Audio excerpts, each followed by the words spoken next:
How would you like to do this? How would you like to try and consider outside of the ordinary kinds of dream questions that life has always had available to man?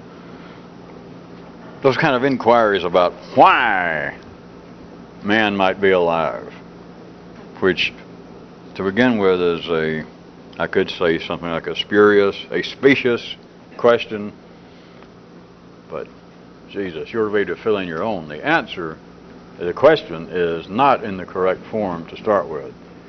But now this is not a warm over of pre-Aristotelian ideas about playing with rhetoric. The question about why is man alive, for instance, why are we here, etc. When I say that it is improperly phrased, see, that's improper, because I'm not here to criticize it. There is no proper phrase. I mean, if you're waiting for the other shoe for me to say, well, that's not, the question is put in the wrong form. You can get people's attention all the way from the Elysian fields to Ebbets fields.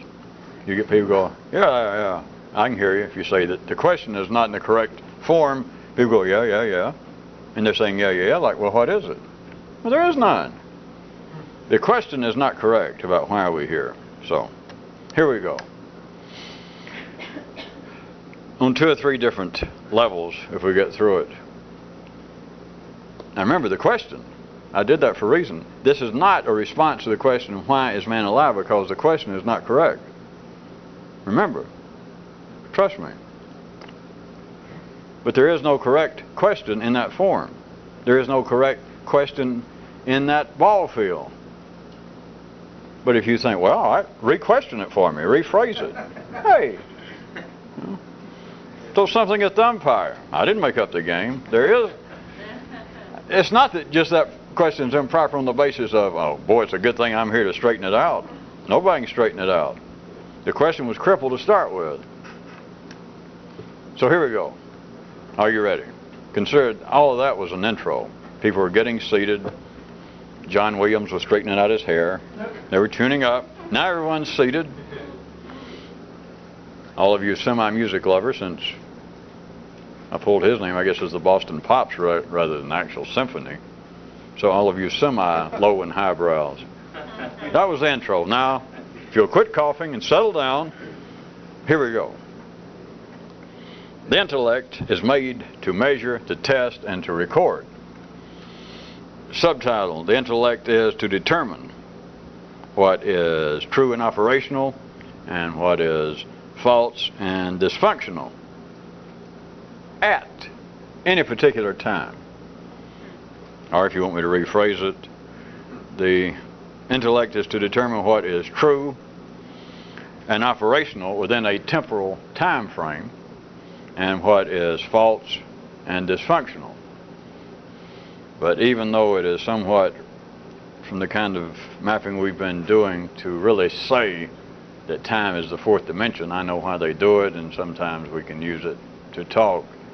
But in that sense, time is not really a dimension, but you must, anytime you're talking about limited reality, that is, anytime you're talking about what life appears to be from any ordinary view, you must take into consideration the same as you must out in life, time. That you can't tell somebody, meet me at the corner of 3rd and 5th Street. That sounds like a decent 3-dimensional description. That you can find your way and you'll meet the person there. But of course, even in ordinary life, you have got to say, meet me at 12th Avenue and Popular Street at 4:30.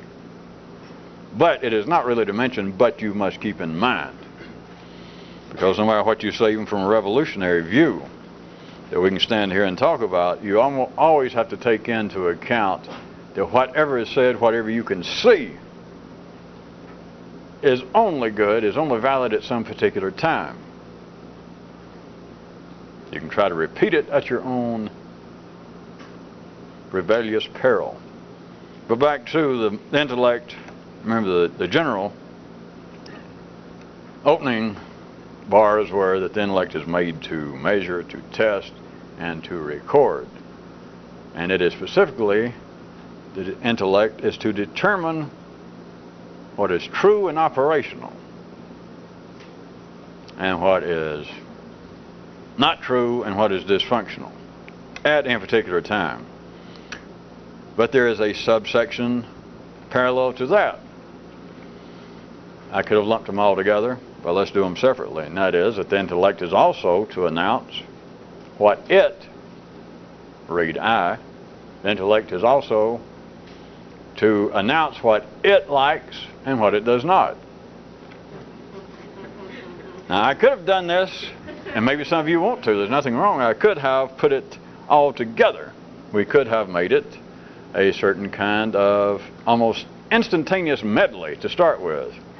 Except I know what John Williams and people of his ilk that probably finished high school and took a little music theory are going to say there's no such thing as an instant medley. It's not because of where they went to school. It's because of the limits of 3 dimensions. Well, if you ever doubt it, just look at music paper, and they put one measure, they'll put one here, and then they'll put one after it, and they'll put one after it. I don't know, it's just the way it goes. So, but you could put them together. We could say, I could have started out and said that the first subsection, that the purpose of the intellect is to determine what is true, operational, and likable. That's all one. And what is false, dysfunctional, and not likable. So I just throw that at you that you can catch it yourself, but we're going to talk about it in 2 separate ways. So back to the original separation, that the intellect is to determine what is true and operational as opposed to what might be false in that sense and dysfunctional. But it also, you follow, don't you? Now we're just using 2 different ways to look at it. You also say that the intellect, its other job, of no less, no greater importance, but its other job is to announce. Remember, we're talking about the intellect now. The intellect. We're not talking about humans in toto. We're not talking about from any particular view. We're talking about the intellectual function of the human nervous system. It is also to announce what it likes and what it does not. Because without the intellect, people do not, you cannot announce what you like or dislike, of course. Without the intellect, you could not talk, or you might be of no consequence, but just so that you have any doubt of following what I'm saying, you could perhaps be back to playing with the kind of animal sounds which obviously do occur even in the 3-dimensional world here. A dog letting you know when, get away, I don't like you petting me like that, or you're getting too close to my space, especially if it's a Southern California canine. You're getting in my space. So it could make sounds, but insofar as actually announcing what I like in the intellectual sense as opposed to what I dislike, that is strictly a job for the intellect. It is one of its jobs. At least I've made it confusing when I said you could put them together. May I assume, he asked rhetorically, that you did see that I was inferring some connection, that we could have said that the job of the intellect is to determine what is true and what one likes, as opposed to what is not true and what one doesn't like. But they operate, when it gets down to the functional level, it would appear to be 2 different operations.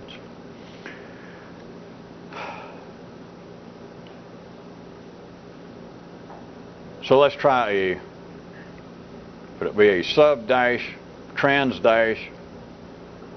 additional survey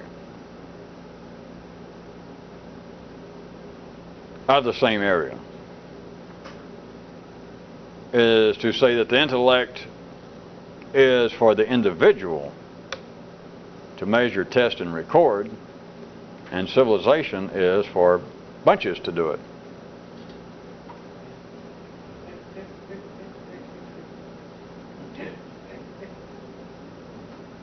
Let me do it again. Because by civilization now, I don't want the metaphor council trying to contact me already. Civilization, institutional, etc. we've been through sometimes, but it's a little more specific. I guess the sentence may have sounded funny. But look at it at the individual level. Or that the intellect is at the individual level.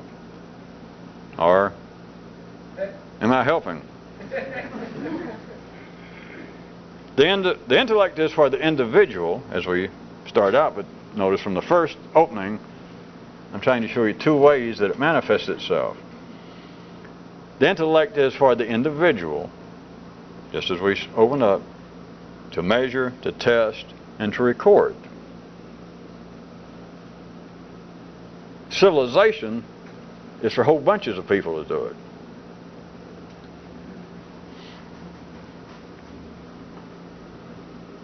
Okay. Figuratively speaking, trust me and let's roll on for a minute. Just try and remember what I said. The sentence almost makes sense.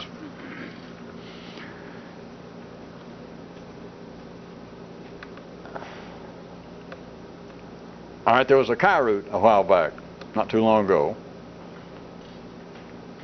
For some strange reason, I remember some of you even laughed or made some kind of noise when it was read. And it said that a bunch of guys can get together. A bunch of guys can believe stuff that one guy can't alone.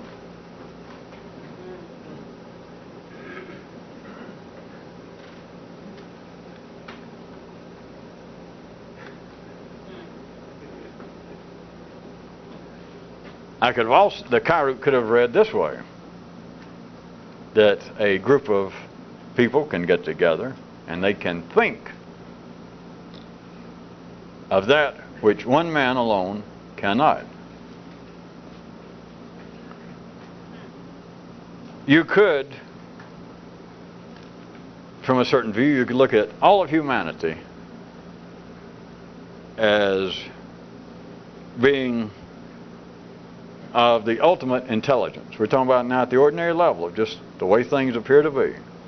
That if we took all of humanity at any particular time, you could say that they represent, even functionally, not just theoretically, but they would represent the ultimate in human intelligence.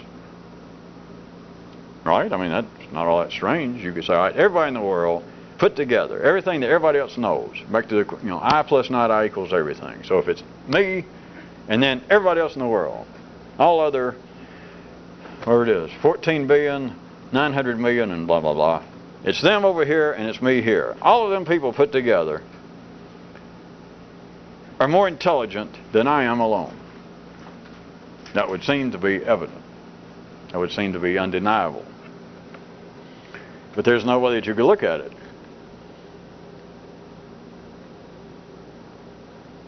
Or there's another aspect you could consider. You would have to say that collectively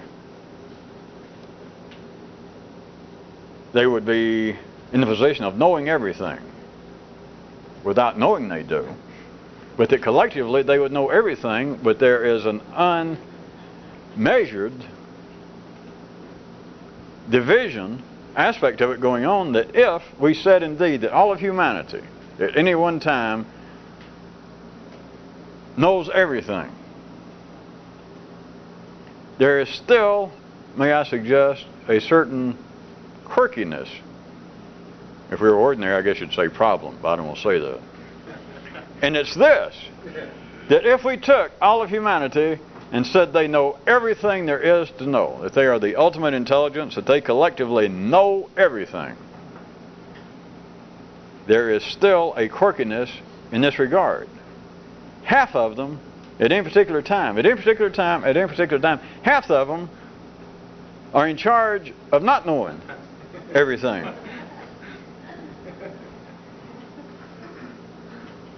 Since a coyote not long ago, but tonight, got almost no response. Do you recall? The coyote said that in the city, in the civilized sense, those trying to be revolutionists are in fact half, at all times, fifth columnists, traitors, and don't know it, which is not an attack. It is indeed a diagnosis. It is another notation that things in the city are healthy as they can be. But no matter what tries to go forward in the city, collectively by people, half of what's going on is at least not what's going on. Half of what all of humanity knows is at any particular time, it doesn't matter when, it doesn't matter how you cut it up, that if you can see it, all of humanity over here knows everything.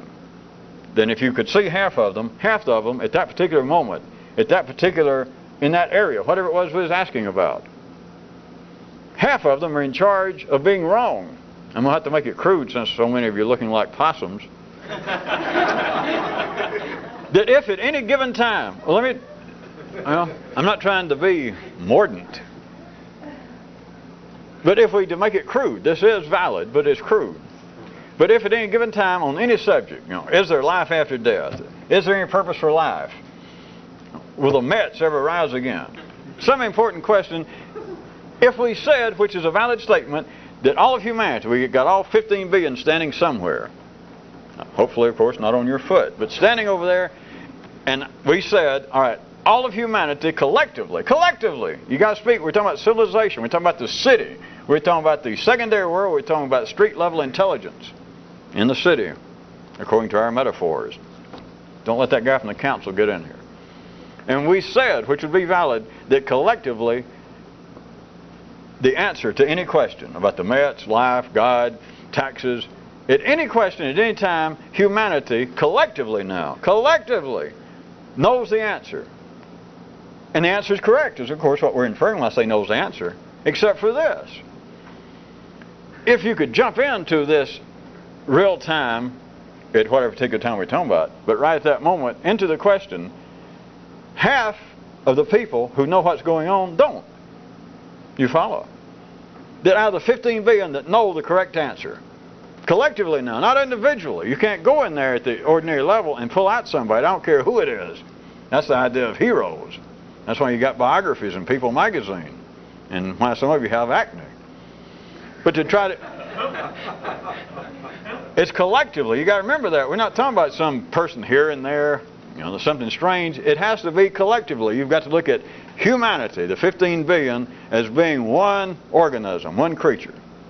The 15 billion know the correct answer to any question, except for this. And forget that guy who wrote about, the letter got delivered to the wrong place about just trying to overwhelm one's sense of sequential logic and expectations. That just got delivered to the wrong place. But still, listen. It is valid to say the 15 billion know the correct answer, except 7.5 billion of them are wrong. They got to be. But don't say, wait a minute, you're just being silly. Perhaps. No. It takes all 15 billion to live up to this subcategory where we started, that you could truly look upon all of humanity collectively as being of supreme intelligence. Within this closet, within the limited dimensions of a 3D universe, humanity collectively, in the secondary sense, knows everything there is to know. It would be the supreme intelligence. They know everything about the three-dimensional world that's possible to know. That's what I'm saying, except for this. At any particular time, half of them are wrong. But don't say, well, wait, that means that you shouldn't say that all of humanity knows. You should say that half of humanity. No, because it takes all. Remember that. To be right about anything, half of your brain has got to be in charge of what's not right. That's the only way you know. You got to have a synonym. There's got to be the synonym that goes tilt. There's got to be the synonym that says no. So all of humanity, or collectively, humanity knows everything except for this. It's still based upon, there's no escape, not psychological, not spiritual. It's based upon the laws of physics. I'll grant you not three-dimensional physics, but I ain't got time to go into that. All of humanity collectively knows everything there is to know. But at any given time, based upon the three-dimensional reality being run by polarized energy, half of them are wrong. But that's an invalid statement. They're not wrong. But insofar as that particular time about whatever the answer is, half of them are incorrect. But they collectively could not be correct unless half of them were incorrect. So don't start playing around with some kind of logic and mathematics and say, well, subtract half of them and then what you said is correct. Jesus, you either were listening or you weren't. Either way you missed it. Collectively, half of everything they know, they don't know. Or half of everything that they know that's correct is incorrect. And of course, you know, if time doesn't run out, we're going to get to you, little darling, personally. Because if it's true out there, it's true somewhere else.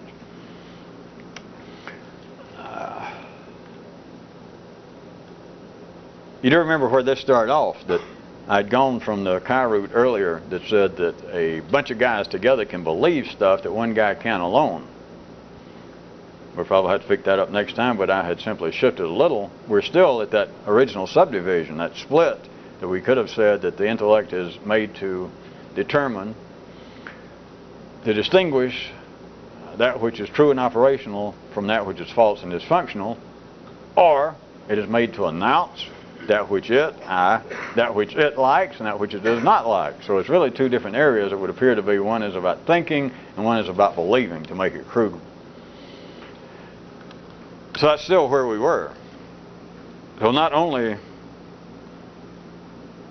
could you say that collectively humanity knows everything there is to know, collectively, while always remembering that simultaneously everything it knows at any particular moment, that half of it is wrong from the view that all of it's correct, you understand? That half of what it knows to be operational is actually dysfunctional. Or else the whole thing would not be operational. The whole thing would not be true unless half of it was untrue. Now you understand that? Yeah, you do.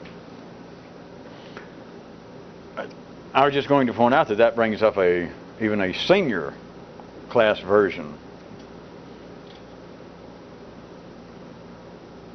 A senior aside. How about that? That had to do with another Chi root that I'm not going to try to quote again, but from that same general circa, is ask yourself this. Because we're getting around to talking, I'll go ahead and bring up the subject civilized. Every time you're talking about collectively as opposed to individually, you're talking about civilization, just in its normal sense, and we'll unnormal it later. But you're talking about people collectively. And when I say that humanity collectively knows everything there is to know, you can put it another way for the time being and say that civilization, not just some culture now, but the civilized world on this planet, which includes anybody on this planet that can talk, anybody on this planet whose nervous system is fired up to the point up in the brainstem that it talks. And we'll assume that's almost everybody on this planet now, except I think a few, I don't want to say that. So I was going to say something like a few insurance salesmen down in southern Chile, but I keep picking on the same people. A few TV repairmen in Croatia.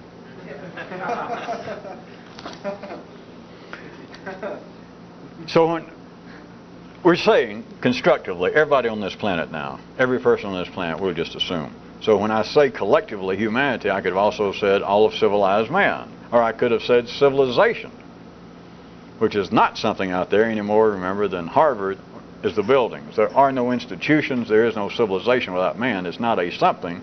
It is simply a collection. So civilization is humanity collectively.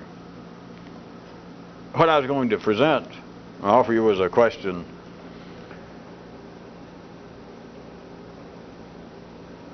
is ask yourself this. Is civilization, are men civilized because they do get together and think about stuff that one guy can alone? Or are men civilized so that they can get together and think about the different stuff? Foolish hope springs eternal.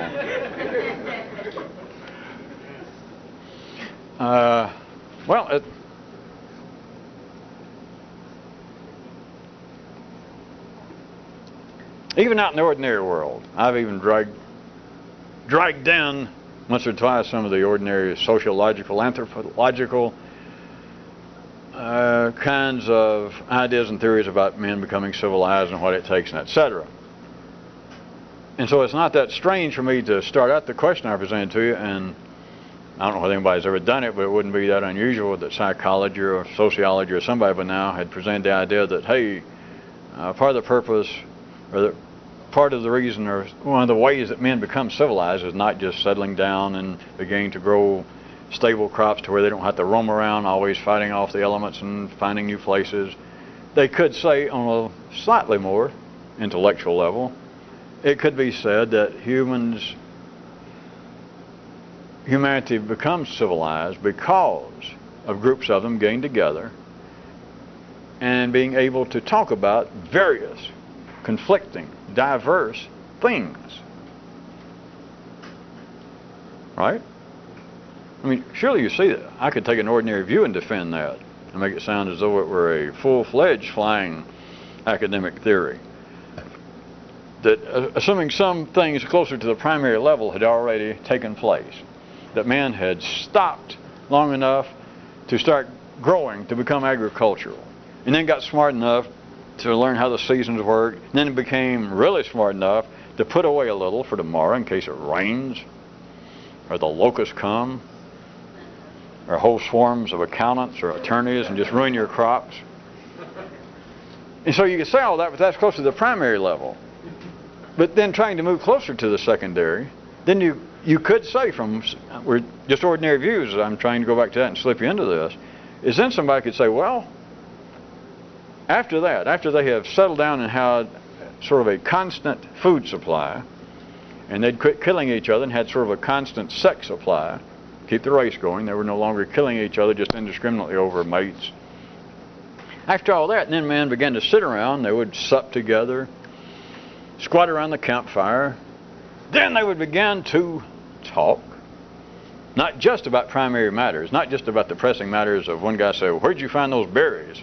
I'm starving to death. And he said, well, it's down there, which is one of the ways that you would have to look at if you're ordinary, that the progress of speech, that is, manifestations of the intellect, growing, and would be on necessary matters, that the first things men would talk about, if we just look at it from a 3D possible cartoon history view, you know, as soon as men begin to talk, what would they have talked about? Would they discuss things like, do you think that Brooklyn will never get another baseball team? Do you think it's possible to cook the books and be able to fool even somebody from the IRS? You know, is it possible? Is it possible that some of Picasso's kids painted some of those paintings and it's like, I would suggest that it would be down to the level of stuff like, you know, where'd you find that water? Where'd you get those berries? You know, how do you keep 3 women? It would have been on very immediate, pressing, primary level matters, right? But now we're trying to move, what I was trying to get you to see, we're trying to move forward a bit in sequential cartoon history. And so they've got past that point, and now we have early man squatting around. Of course, early man, we don't have to talk about millions of years ago, because I can see early man squatting around, and some people, I don't want to get personal, but they're not that far gone.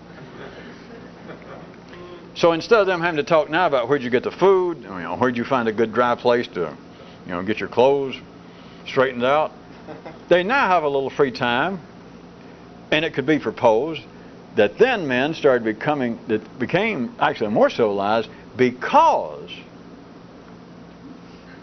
they would now sit around and discuss, talk about different ideas, conflicting ideas, not the conflicts of, I'm going to kill you over wherever you found those berries, or I'm going to kill you if you don't tell me, or I'm going to kill you because I want the woman you got.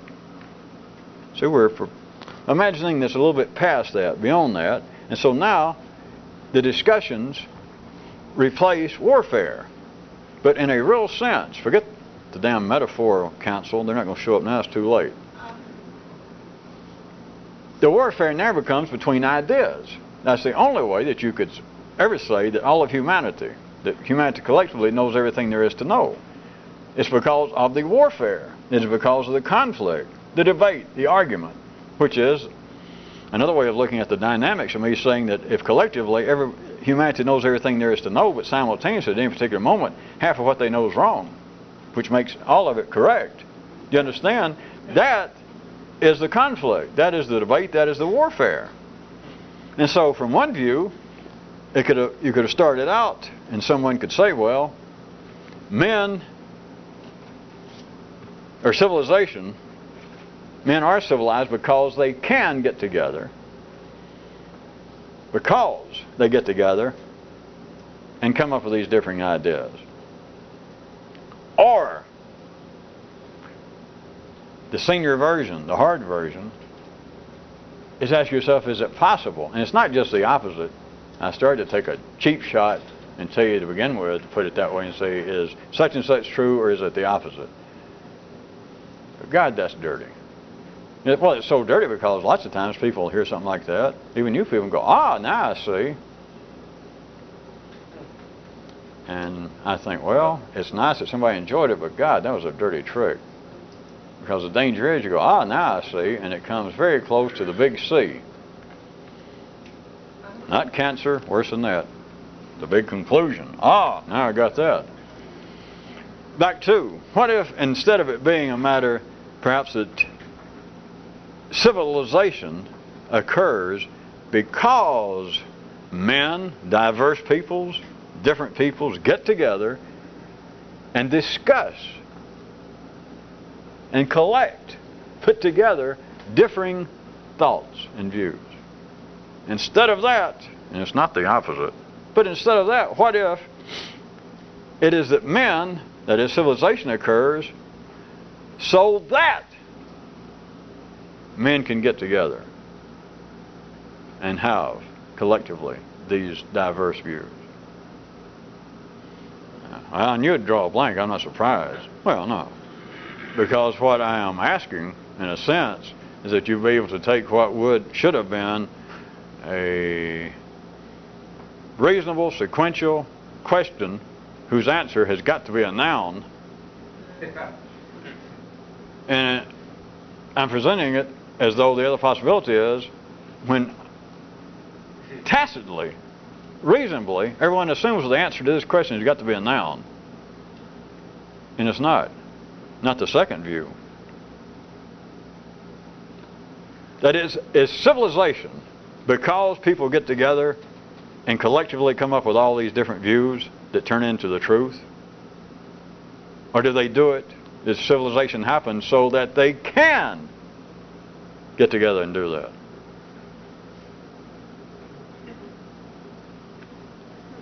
I hate to leave. See, I was playing like some people getting a headache, and I hate to leave by putting people into pain. But as people wiser than you and I have said before, hey, that's life.